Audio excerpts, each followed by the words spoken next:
All right, welcome to the Media Center. Jon Rahm, captain of Legion XIII. Jon, thanks for joining us today. First off, it's just been a strong start to the season for you with LIV. You're actually leading the LIV Golf standings with 2 runner-up finishes in Riyadh and Adelaide. How are you feeling coming into this week here in Hong Kong? Feeling good.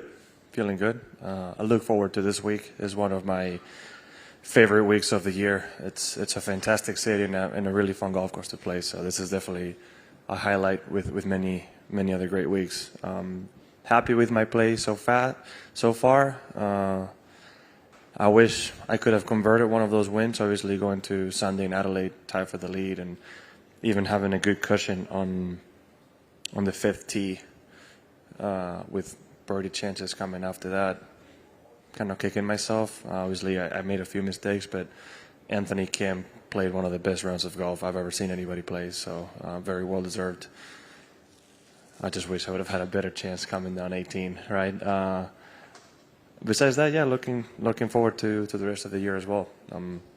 Obviously been playing really good golf and hoping to continue that form.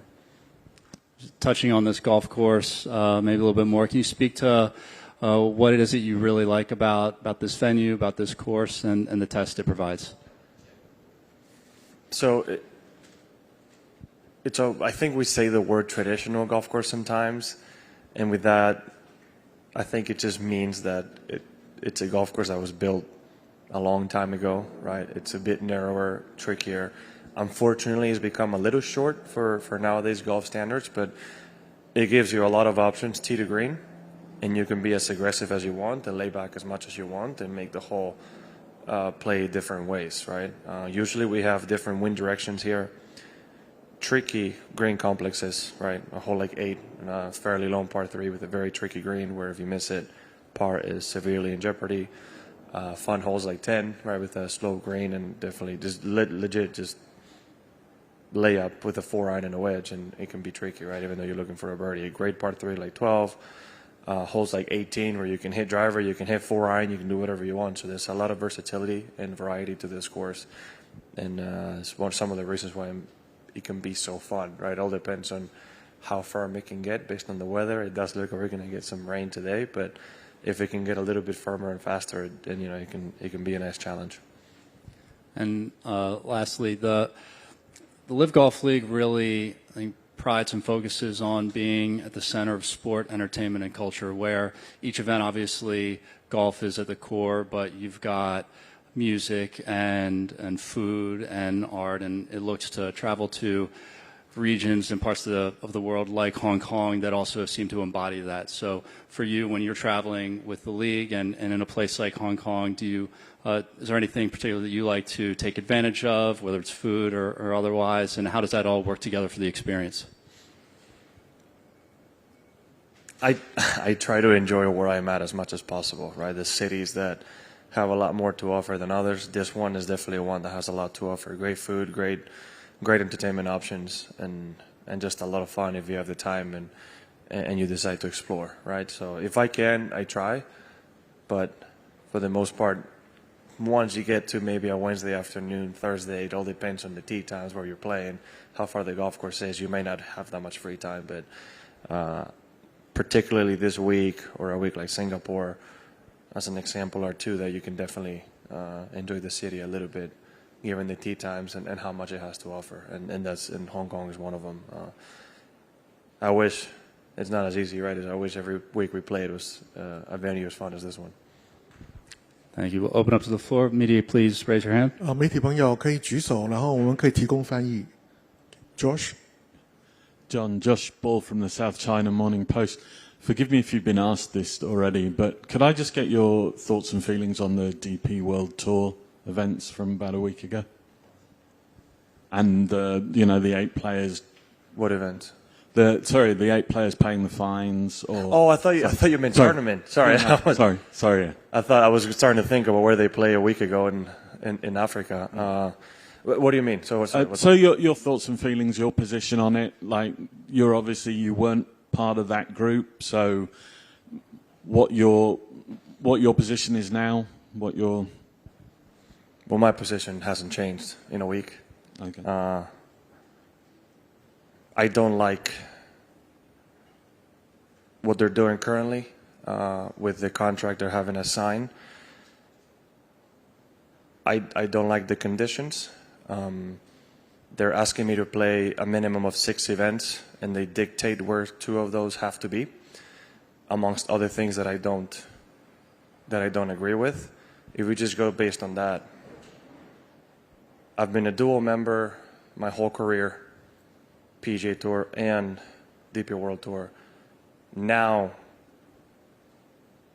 with LIV Golf being accepted in the world rankings as part of the ecosystem, you could almost say 3-tour member, even though I'm suspended from the PGA Tour. But I've always been a dual member. Never once have I been asked for a release to play either one of those tours. We've never submitted a release, right? So why is it now that we need to be offering that and there's all these penalties? Now, while I understand why they're doing it, what's the problem, right? Given also the fact that 2 years ago, I was asked to appeal the fine so they could figure this out and sort it out.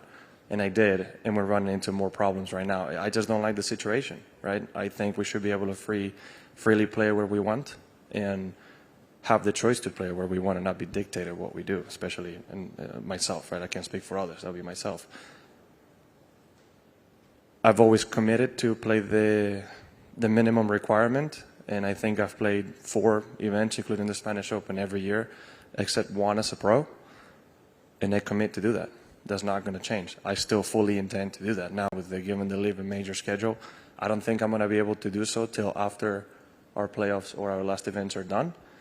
But given on the back 9, right, we have the Omega Masters, I believe, Irish Open, Wentworth, French, Dunhill, Spain, right? Mm-hmm. Out of those events, I would love to play my 4 under. Given I'm going to the Spanish Open, 3 of those I'm going to play, and I fully intend to play 3 of those. I would love to.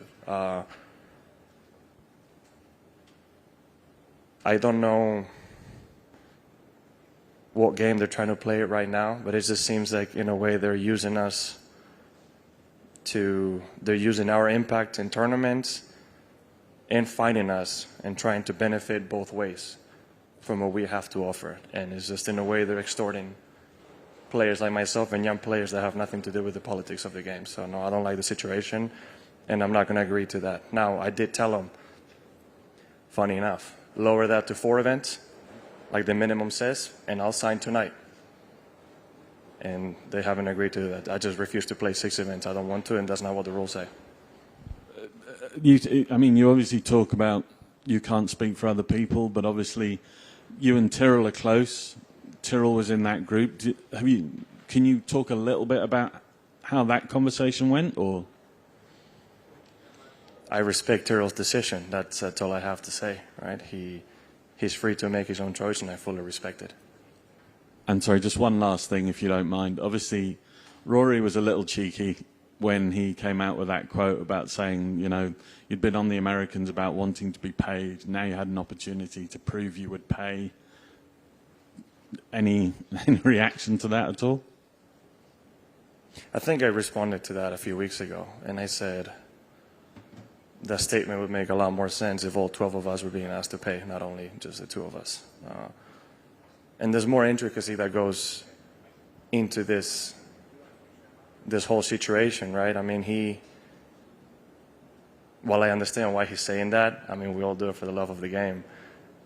It's a different situation than what we usually say, right? Like, I'll gladly pay my way to go on the Ryder Cup, not have to pay to still be a member of the DP World Tour and fulfill the commitment that I'm fully willing to commit. Thank you, Jon. Okay. To your right. Hello, Jon. Katie from RTHK. So with Hong Kong hosting the first time of the 72-hole stroke play event, what challenges did that come up for you? Having to play one more round I was a proponent for it, as somebody that supported it, so I'm really happy. I think playing more rounds, more golf, is better competition, better for the fans, and better for whoever's playing good golf. So I support it. I'm excited. Any challenges, behind that? The only one would be travel. Not necessarily for the first week, but when you're traveling, like next week on Singapore, having one less day to possibly rest. But we're already there. Whether we play on Thursday or not, it doesn't really make much of a difference. Thank you. Mike? John, I just kind of going back to the start of the stretch this season, a couple of runner-ups. Go back to last season, you finished with 2 runner-ups, ended up shooting 60 in the final round there. I think it's 5 of the last 6 LIV events you've been runner-up. When you look at that, how much are you encouraged by the form that you're showing? Obviously, you keep knocking on the door. At some point, it's going to happen again. But, or is it just, where do you balance the encouragement versus the frustration level? Or is there a balance? I mean, we're talking about events that are 5 months apart. All right. So you can't take it as the last 6 starts because there's a lot of golf in between, right?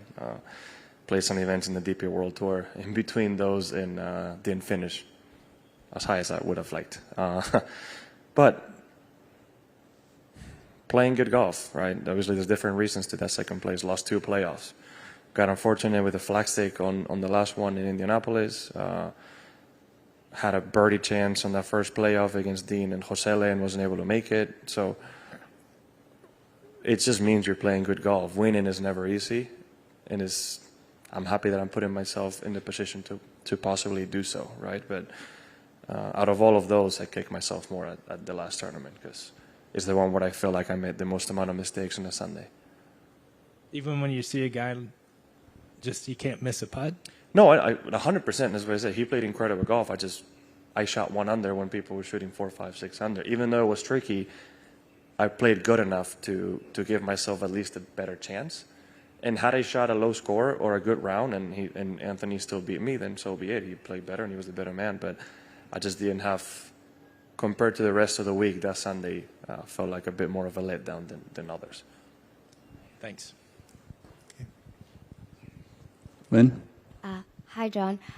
Just wanted to ask, obviously, it's a massive stretch now, especially heading to the Masters. What is your game looking, especially with this tournament and then Singapore and then South Africa, and then you have to jet off to Augusta? I mean, how do you mentally prepare yourself for the next few weeks?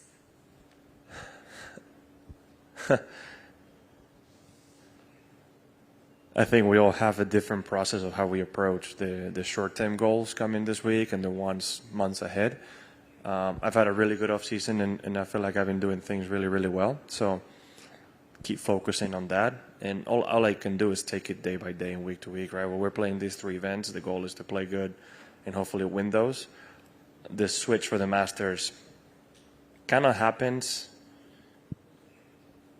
automatically, but there's things you can be working on those weeks that could help for Augusta. It's impossible to replicate Augusta National, but there's things in competition you could do to, in a sense, try to practice for the Masters, right? So that's what I intend to do, but even then we have 2 weeks before Augusta to kind of narrow the focus down as well.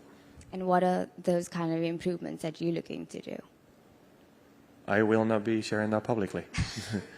It changes every year because our game, at least my game, can feel to be in a different state each time, right? So it's an adjustment each time the process comes around. But this is basic things at Augusta that you have to do well, and it depending how I feel like my game's at is what I'll be working on more or less. But it's such a demanding golf course that everything's important.